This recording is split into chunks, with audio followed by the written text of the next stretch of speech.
Before warmth, before fire, the earth itself was frozen breath. They moved like shadows through the storm, 5 sparks in a world of ice.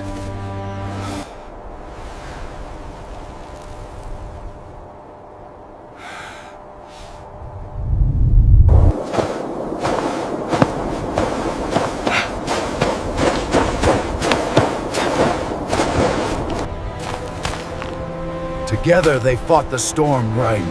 Alone, none would last.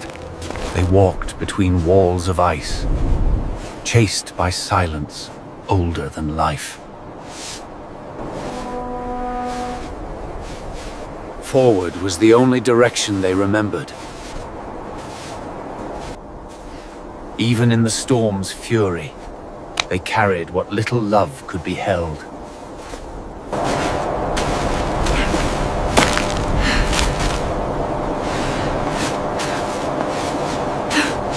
And still they walked, not for conquest, but for survival. Through the white blindness, the mountain revealed a promise.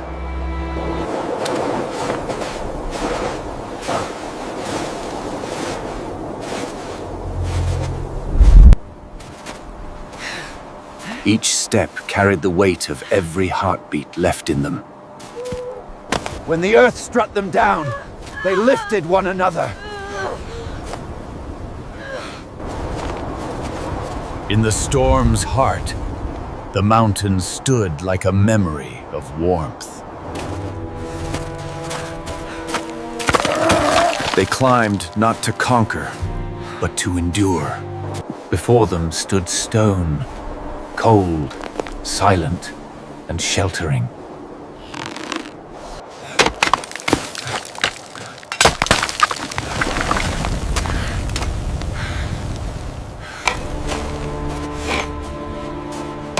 In the breath of the mountain, they heard life waiting. They left the world of ice and entered the first home of humankind. And from stone and breath, they summoned light. The storm passed, but its lesson burned quietly inside them. In the smallest fire, they found the power to begin again.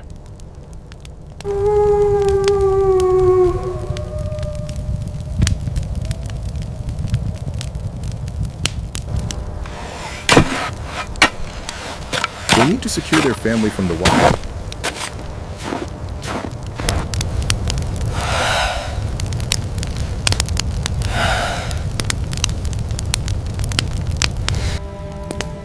In the heart of the frozen dark, they found a single heartbeat of warmth.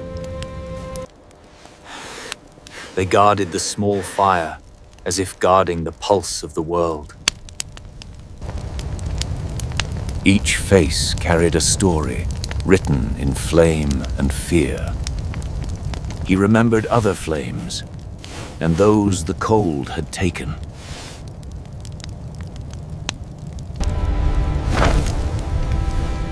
Beyond the fire's edge, the world still hunted them. The storm had ended, but survival was only the beginning. They had lived through the darkness and woke to a world remade. For the first time, they saw not death, but distance. In silence, they learned that the world could listen too. Hunger was the first teacher, and the cruelest one.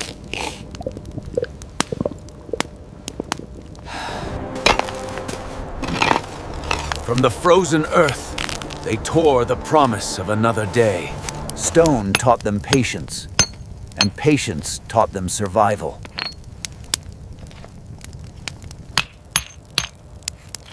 From cold stone came warmth of mind.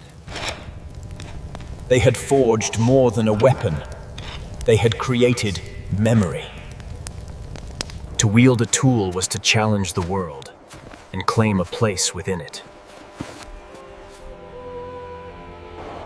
When they took life, they learned its weight.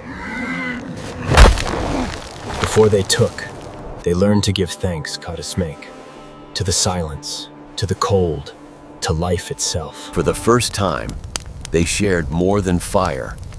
They shared meaning. They painted not what they saw, but what they felt. The fear, the hunger, the unbroken hope.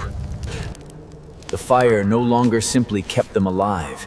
It gat them pause. It made them human. They had survived the storm. Now, they had learned to live within it. What once was desperation had become routine. Every sound now a heartbeat of survival. They no longer fought for the moment.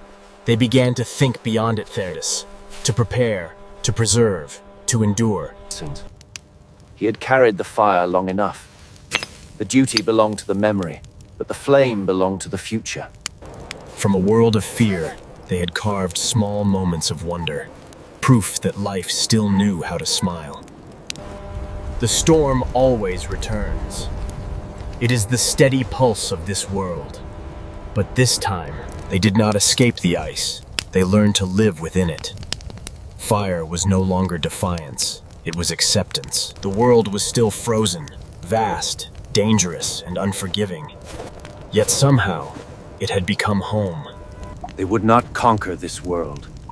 They would belong to it, as long as fire could breathe. And so they lived, between ice and flame, in balance with the world. If you've felt the cold, the struggle, then join us. Like, share, and subscribe to Ice Age History. Thanks for watching.